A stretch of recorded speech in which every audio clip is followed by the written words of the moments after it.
Diddy was taken back to the Metropolitan Detention Center after allegedly faking a medical issue. He had been admitted to Brooklyn Hospital, claiming an injury and depression. However, reports have emerged that Diddy lied about the entire situation, and his real intention was to escape jail. And one of the things they do is they stop eating. They lose a lot of weight. You have a plastic chair, you have your bed with a 1.5-inch mattress, no pillow, and you also have a locker. You ain't never did nothing. This what you want to put your brand on? Diddy's court appearance this Monday was postponed after his lawyers informed the judge that he was experiencing medical issues. So far, his bail has been denied 3 times, and it's clear to Diddy that getting out on bail is unlikely. However, he still has one trick left: faking a medical issue. Just weeks ago, leaked audio surfaced of Diddy telling his son he had a plan to escape jail. Now that he's out, Sean Diddy Combs reportedly underwent treatment in a hospital as he continues to await trial on sex trafficking charges. According to Page 6, the 55-year-old was transported from Metropolitan Detention Center in Brooklyn, a federal prison where he was sent following his September arrest, late January 30th, to undergo an MRI and was then soon returned to police custody later that night. The outlet cites a source as saying that the medical scan was authorized because his knee was bothering him. E! News has reached out to reps for Diddy and the Federal Bureau of Prisons for comment and has not heard back. The Grammy winner's attorney, Mark Agnafilo, tells TMZ, quote, "I cannot comment on anything related to prisoner movements. Also, I'm not commenting on anything related to possible medical issues." Diddy had shared in a since-deleted Instagram post in 2017 that he had undergone his 3rd knee surgery in a year. The Federal Bureau of Prisons has neither. Diddy was removed from his jail cell in the middle of the night, despite every other inmate's treatment being scheduled for the morning. This raises questions about how such an action was allowed, especially after the judge ruled that Diddy was too dangerous to be released. He had already been caught attempting to contact and threaten witnesses, yet now he's allowed to leave for a medical issue that doesn't even qualify as an emergency. Something isn't adding up. Interestingly, Diddy has been attempting to fake medical. The indictment was filed on January 30th. Coincidentally, according to the New York Post, that's the same day Diddy was taken to a Brooklyn hospital from MDC. MDC is the Metropolitan Detention Center in Brooklyn. It's where Diddy's been held since his arrest back in September. His team has tried multiple times for bail, but it's always been denied. So that's where Diddy has been for months now, but last week he was taken to the hospital. According to reports from the New York Post, Diddy was transported from MDC in the cover of darkness at about 10 p.m. on January 30th. He was taken to a Brooklyn hospital for an MRI after reporting issues with his knee. This actually isn't the first time we've heard about Diddy's knee either. He's apparently had problems with it since 2003 when he ran the New York Marathon. He even had multiple knee surgeries back in 2017. In a now deleted Instagram post, Diddy shared this photo and wrote, quote, "Just had my final knee surgery. They said I'd never run again. I said the devil is a liar, 2 exclamation points. 3 surgeries in 1 year. 3rd time's a charm, 3 exclamation points. Hashtag rebirth. Don't take the simple things in life for granted. Thank you to all the surgeons and docs and teachers. I thank God for y'all. And hashtag team love, hashtag thank you, hashtag God is the greatest." He also wrote, quote, "God puts us all through things for reasons. It's up to us to learn through the things that he puts us through. Sometimes you have to go through the pain to get to the joy. This journey has brought me closer to God, closer to my family, and most importantly, closer to myself, as this has been God's will." So apparently Diddy's knee has been bothering him recently, so he reported it. At some point, it was decided that he needed medical care outside of the jail, so he was taken to a Brooklyn hospital. He was only gone for a couple of hours and came straight back to MDC after his MRI was finished. Diddy's attorney, Mark Agnafilo, told TMZ, quote, "I cannot comment on anything related to prisoner movements. Also, I'm not commenting on anything related to possible medical issues." A statement from the Federal Bureau of Prisons was released too. It says, quote, "For privacy, safety, and security reasons, we do not comment on the conditions of confinement for anyone in our custody, to include medical status or medical trips." Deputy Warden Dr. Dwayne Hendrick at the Metropolitan Detention Center is shocked that Diddy was allowed to leave without following proper protocol. Medical procedures are typically scheduled weeks in advance, and inmates are sent out during the day. High-profile inmates like Diddy require prior authorization, yet everything was arranged in the middle of the night. But questions remain. Who was Diddy planning to meet at the hospital? MRIs and X-rays and things of that nature. They're on a normal work schedule, between, the normal business hours of maybe 10 o'clock and maybe 6 p.m. So in that case, this was a little bit different, getting him outside the facility in the late evening hours to do just, possibly a basic MRI. Yeah, I was thinking about the timelines too, because I don't ever recall going to the doctor at 10 p.m. at night. As you said, it's usually 9 to 5, 10 to 6 kind of vibe. But for P. Diddy, I can kind of understand why it was at 10 p.m. Correct me if I'm wrong. I'm thinking they decided to do this because he's such a high-profile name that they wouldn't want to draw attention to it. I mean, this is an unassuming Thursday night around 10 p.m. Could that be why they decided then to go to the hospital? Yes, and also, for a couple of reasons, staff, many correctional agencies are short-staffed, so we're taking someone out with this high-profile person, such as P. Diddy. Just the nature of who he is going to cause a serious security concern, because you're going to need to be able to stave off onlookers, fans, media, and the like. And then you also got to think about the security of the hospital, their operations. People there to try to get better, families there to visit their loved ones. And the last thing is somewhat, a chaotic environment that's causing concern with security. And also, most people don't know this, but he's actually under the primary custody. He's a U.S. what we call U.S. Marshals inmate because of pretrial status. So the Bureau, the agency, Bureau of Prisons, oversees, the operations and oversee the inmates on a day-to-day basis. However, when they're in the hospital for an extended period of time, if there's no deal worked out between the local institution and the local marshal's office, it would be the marshal's responsibility to take custody of that particular inmate. And if he does have issues with his legs, limp, does he have a cane or anything like that? So yeah, I think that would be the reason why that they would make this, take this measure, which I've never seen in my career. Someone taken out to the hospital at this time of night for something as basic as an MRI. Diddy revealed his plan to escape, hinting at targeting witnesses. It seems someone is pulling the strings from the shadows, orchestrating his move. Don't forget about the list. Make sure that shit is fucking signed. Alright. Good. So tell me, what's been going on? How the girls doing? How's Quincy doing? They good. Quincy, he been filming a lot. And yo, don't tell me that he's out here filming for that vlog show. What the fuck is it called? Yeah, I guess so. He do got us in it too. Yo, y'all motherfuckers stupid. Y'all understand the definition of lay low? This nigga got a fucking TV show while I'm dealing with this shit. Y'all need to just stay out the fucking press. No cameras, no nothing. Don't entertain nothing. Don't take pictures. Don't sign autographs. Just stay in the fucking house. Not me though, Pop. I do be in the crib. Everybody else just be on different shit. Don't nobody want to listen to what I gotta say. But it's all good. I got motherfuckers cutting deals left and right trying to take me down. Nah, Pop. Everything gonna be alright. We gonna get you out. Oh, I know. Cause I got one more trick up my sleeve. And this one is gonna put everybody back in their seat. I can't wait to see the look on everybody's faces when this shit happens. What you mean though, Pop? Don't even worry about it. Just do me a favor and vote for Harris. Alright. And don't be surprised when all my so-called friends do exactly that. Alright, now, did you complete everything that's on the letter?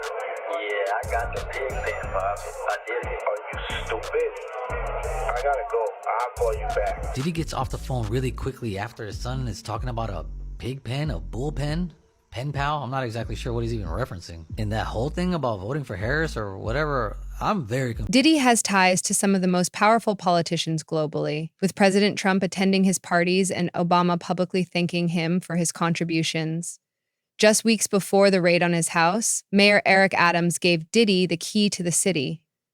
Despite knowing Diddy was about to be arrested, Adams still complied with his requests, raising questions about the extent of Diddy's influence. I appreciate y'all. Thank you. And I just want to say how much I appreciate Puff Daddy for doing the kinds of work that he's doing, because he doesn't have to do this. But this is part of what is important about giving back. Yes, we applaud you, and I want to apologize for not sweating, but I do this so much. I'm so cool. I just want y'all to see everybody I'm interviewing is sweating. I'm not even touching my brow. I'm so cool, and I want to apologize. I ain't trying to make you look bad or nothing like that, but I'm just so cool. We a t-shirt.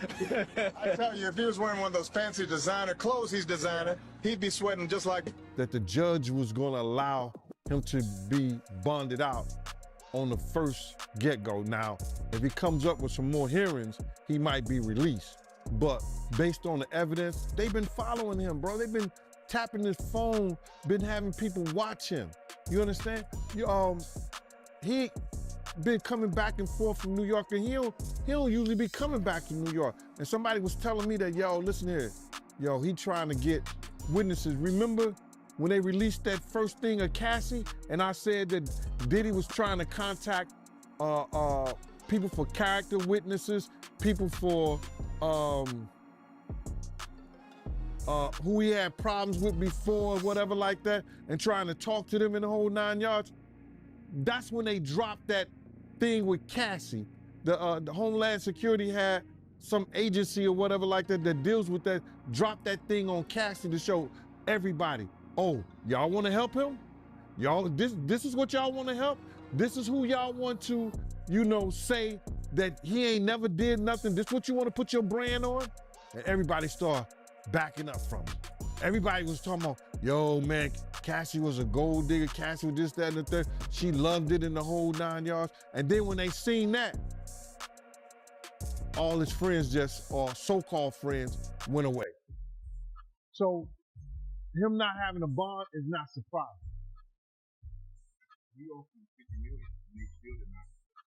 He should have waited to see what they would. Diddy has been attempting to erase evidence for months. Prosecutors informed Judge Aaron Subban that Diddy contacted associates using code words to pressure witnesses and control the narrative. Now, Diddy realizes he must take matters into his own hands, intensifying his efforts to manipulate the situation and protect himself. A phone call just leaked and was posted by Social Details. This is allegedly a call that he had, and there's a lot of talk, a lot of code words in there, so we're going to listen to it together. Check it out.